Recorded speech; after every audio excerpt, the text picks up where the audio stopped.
Hi, welcome to Always Growing. I'm Heidi. I'm Dave. We're here today to talk about the law and gospel and grouchiness in marriage. So first, we want to define grouchy and talk about what makes us grouchy. Think about that, viewer. What makes you grouchy, especially in marriage and in household life? So, Dave, how would you define grouchy for us? Well, I was thinking about it in terms of like an irritability that you have, but not just irritability, but your kind of like expression of that irritability to the other person, and like thinking about what's happening and wanting the other person to change their behavior, basically. And maybe that won't happen, but you express it in a way that like, I really need this to happen. And maybe, so who knows what you're going to say or what you're going to do when you're grouchy, but it's usually not good. So yeah, that's good. So there's like this internal frustration, irritability, but it's going to come out in some way. So grouchiness kind of tends toward maybe the more relational aspect of irritation and things like that. It makes me think of Oscar the Grouch, who was like generally grouchy, but it's really only grouchy because he's communicating his grouchiness. Yeah, he's communicating how he feels. He's like constantly like communicating that. He's literally grouching, which is the verb of grouchiness, right? So that comes out in households, I think, especially because those are intimate places where we can let it out. You know, we're not going to be able to like, well, people do that. Like they grouch at their neighbor. But that doesn't usually bode well for us. So we tend to, I think, be like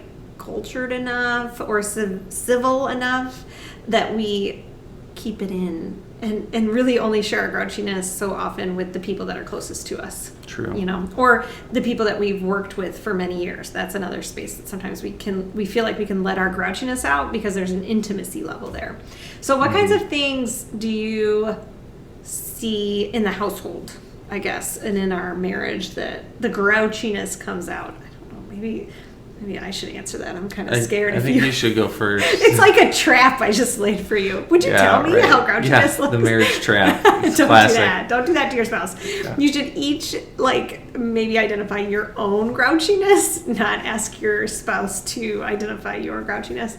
So I think I tend toward grouchiness much more than Dave. Mostly because I think I tend toward that irritability a little bit more than you do, whether it's personality-wise or like what was acceptable in our family of origins and things like that. But the number one times I get grouchy are when I'm too sleepy. Like I'm easily grouchy when I'm sleepy. And so we actually just made a new thing in our house where instead of me responding as I've just woken up, like in the middle of the night from sleep, like if a kid comes in with a nightmare or Dave gets out of bed or something, instead of saying words, I'm trying not to talk because my words always come out grouchy when I'm woken up from sleep. So that's like one example when the grouchiness comes out. And what do I want someone to change? Like you were saying, grouchiness has to do with like wanting someone to do something differently, basically. Like you want, a need and you want it met in a certain way. Yeah. That I basically want you to like not, rustle in the bed, or I want a child to not have nightmares. And these are not necessarily things that we can control, but at the same time, that's how it feels internally. So that's one I thought of when I get really grouchy. Another one is when I come home from traveling, like conferences and stuff, and things are not cleaned up. Now, Dave claims there's no level of clean that will be acceptable when I've come home from a conference. But, I get really irritable. I think that transition time of coming home, brings out irritation. And usually there's, issues with cleanliness and picking up and things like that. So do you have any for yourself before we move on so we don't run out of time just talking about what makes us grouchy? When it does take quite a while for you to get ready to go. So I'm ready, let's leave. You were supposed to identify. Okay, what? That makes sense. Yeah, that's true. I still feel like you identified something that makes you grouchy that's like my problem. Oh, yeah, I thought we were talking about the other person causes the problem. Oh, okay. That's true. You don't pick up. Because how can you expect the behavior to change if it's not entirely under their control. Yeah, that's true. Okay, that's true. But yeah, I take a while to get ready before we leave somewhere. And you basically sometimes just eventually leave the house and get in the car. Well, I mean, yes, sometimes I do, but I mean, not always. No, not always. Usually I'm in the house being like, let's go. All right, true confessions with Dave and Heidi.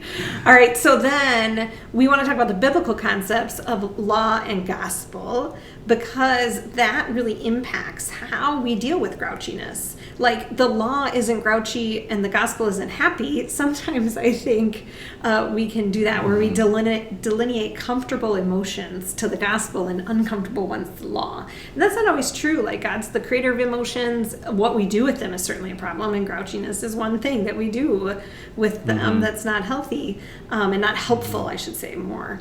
But the law and gospel instead is this kind of objective thing, where we can begin to understand that we all have our issues, that we all have an old Adam inside of us who wells up, and isn't perfect and wants things a certain way, but doesn't quite know how to make that happen, isn't really capable on their own of good things, and nice talking and kindness and all of that gospel stuff. So instead, we also have the gospel, the Jesus solution in our hearts and in our lives that says, when I am weak, then he is strong. And so the gospel fills in the gaps of that old Adam, brings in the new Adam for us, and can help us change and reframe our frustrations and our irritabilities so that we can communicate with kindness and affection and the things that we want in our marriage, grace and mercy. And all of that good stuff. So what do you think, Dave? How does the law and gospel impact marriages? Or what do you think, where's the connection between motivation and the law and gospel? What motivates our spouse to do something differently if we are identifying something we want them to do different? Which one motivates them better?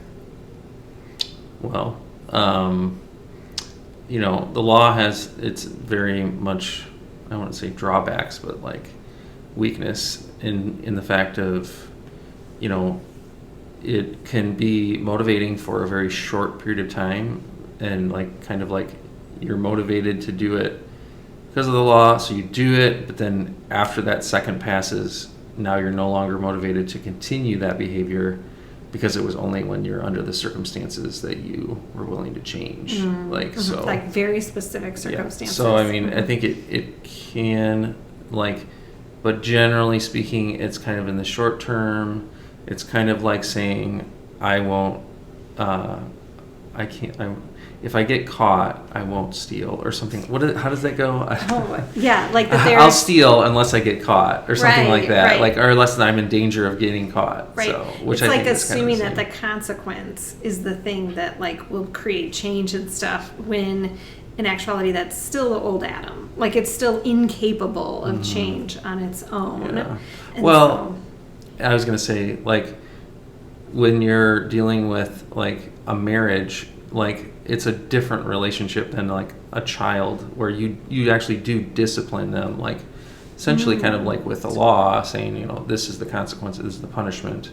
But with marriage, that's pretty hurtful if you're I'm punishing you. A child, that never goes well. Yeah, right, exactly. No one likes that. Please treat me like a child. No adult likes that. Well, and even the teenagers and things like that, there's a process in parenting where you do more just kind of direct law-oriented discipline. Right. And even when I think about when you set your toddler on the step and just tell them, you sit in time out and put them on the step, and then never recoup, never offer confession and forgiveness, never, explain kind of how this might go differently.